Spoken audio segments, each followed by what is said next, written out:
marka ugu horeysa ilaahay baa mahadle dadka Soomaaliyeed ayaa mahadle ee ninka halkan in keenay marka ugu horeysa baarlamaanka waxaan ka codsanayaa inay sala joogsadaan hal daqiiqo hal joogsan hal sala joogsaday ninkoo raale waa codsi waaye qofkii doona uu fadhii karaa laakiin waa codsi waaye بس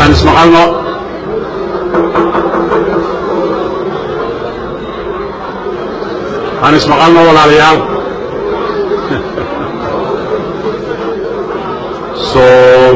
Somaliye toso iskutir sadae hadbakina tagdarane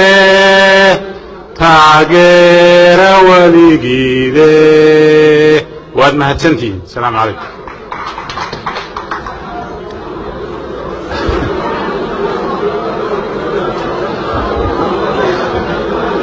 بسم الله الرحمن الرحيم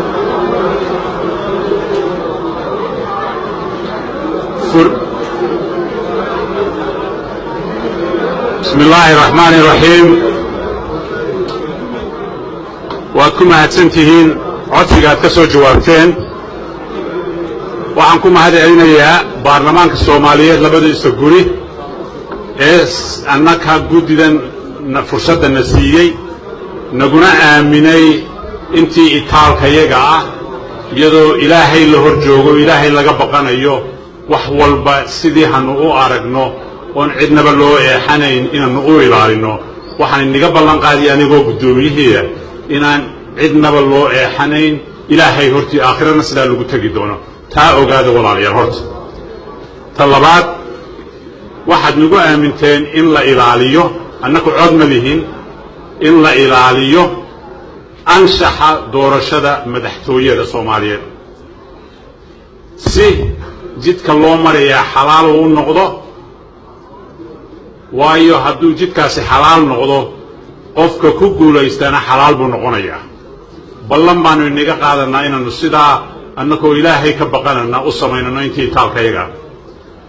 fariintan sidaa markaa waxa weeye walaalayaal saddex su'aalood weeye yaan ahaan jirnay xageesan ka nimidnay waa kow su'aasha labaad waxa weeye maxaynu noqonnay ta ugu dambaysana waxa weeye maxaan doonaynaa u baahannahay inaan noqonno si ummadeennu hay baabaa uga baxdo saddexdaas su'aalood baan ka jawaabayaa kuna dheeraan maayo hadalka siduu guddoomiyuhu yidhi kow waxaan ahaan jirnay dadka Afrika ugu qabka weyn leh ayaan ahaan jirnay ee hay qaybiyeen isticmaalku qaybiyey ayaan ahaan jirnay waxaan samaynay inaan diidnay gumaysigii oynu dagaalanay maskax iyo muruqba inakoo waddan muslim ah oo Soomaali layna yidhaahdo haynu la soo noqonnay sharafteenii waxaan ahaan jirnay waaye waa waddankii ugu horreeyey ee diyaarada isticmaal hay ku laayaan dad gobonnimo doona adduunka oo dhan baynu ahayn waynu isku nimid waa la midoobay waa la xoroobay tallaabadii labaad aynu qaadnay waxaynu ahaan jirnay waxay ahayd inaynu Afrika ka muuqanno markay noqoto maamul ahaan markay noqoto isku duubnaan ahaan markay noqoto edeb ahaan kow ayaan ka ahayn taariikhdaasi been ma aha waa run weeyaan walaalo isjecel ayaa la ahaa oo dhaqan wadaaga oo diin wadaaga oo caado wadaaga oo af wadaaga waxaynu ahayn dad ogol isbedel nabada oo siyaasada ayaynu ahaan jirnay waxaynu ahayn dad waddankooga daacad u ah ayaynu ahaan jirnay taas waataynu ahaan jirnay maxaynu noqonnay waxaynu noqonnay meel qofka ugu liita lagu tunto oon loo nixin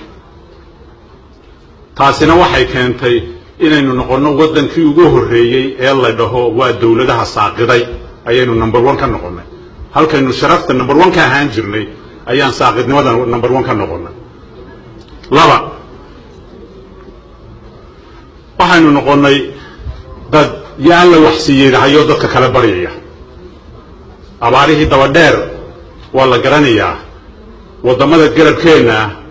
malaayiin baa ku dhintay innakuse rag iyo dumar iyo dawladba waa la isku duubmay dadkii waa loo gurmaday cid badanna may dhiman maantase maalin kastaba baryaa taalla meesha waxaynu noqonnay dad la adeegsado oo iyaka la isku adeegsado ayaynu noqonnay waxaan noqonnay dad u eeg inaynu ka baxnaba khariidada adduunka inaynu ka baxno ayaynu noqonnay waxaynu noqonnay dadkii isku duubnaan jiray oo maanta ah dadka ugu tafaraaruqsan afrika ayaan noqonnay waxaan noqonnay inay suuragal noqoto maanta inuu waddanku farahiinna ka baxo iyo innakaba oon wax soomaaliya la yidhaha Somali Republic ama Federal Republic hayna jiri doonin ayaa qarkaynu u saarannahay markaa walaalayaal haddaynu waxaa nahay waxaynu ahaan jirnayna aan inii sheegay maxaa noqon karnaa markaa waaye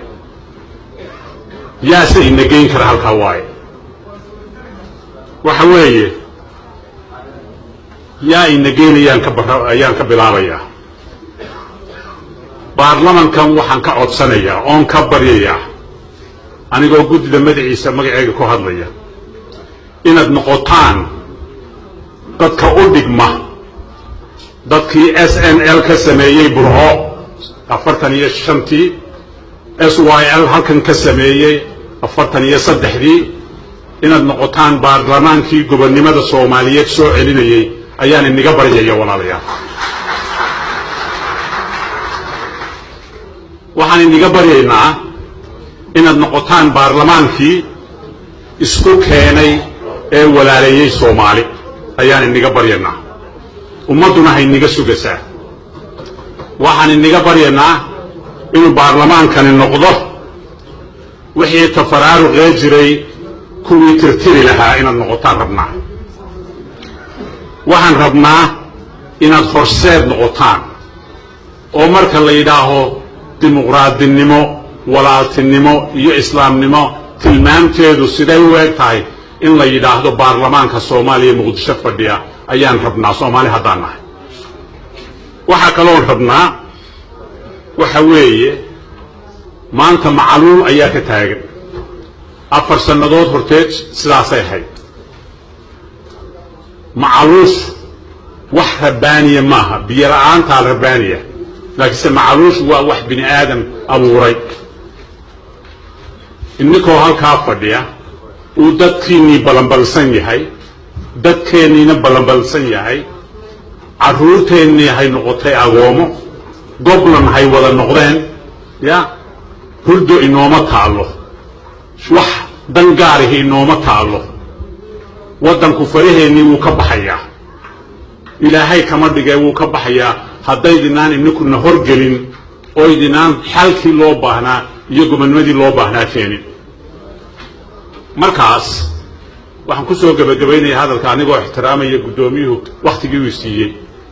oon ka soo yaraynaya intii markii hore aanu isku ogeyn ilaahay baan inagu dhaarinay dadkaa masaakiintee waran ee ini soo eegaya ilaah baan inagu dhaarinay hallugoynina ilaah baan inagu dhaarinay wehel noqda ilaah baan inagu dhaarinay ka saara xabaasha qarkahay u saaran yihiin waad mahadsantihiin sidaad noo dhagaysateen allahayna ilaaliyo tallaabada ugu horraysa eed qaadasaana eenu annakuna ilaashanano ilayn ninkaana keenay annakumaanaan joogin halkane waxa weeyaan wax walba si xalaala inuu u dhaco si xalaali uga soo baxdo meeshaasi wasalaamu calaykum waraxmatullahi wabarakaatuh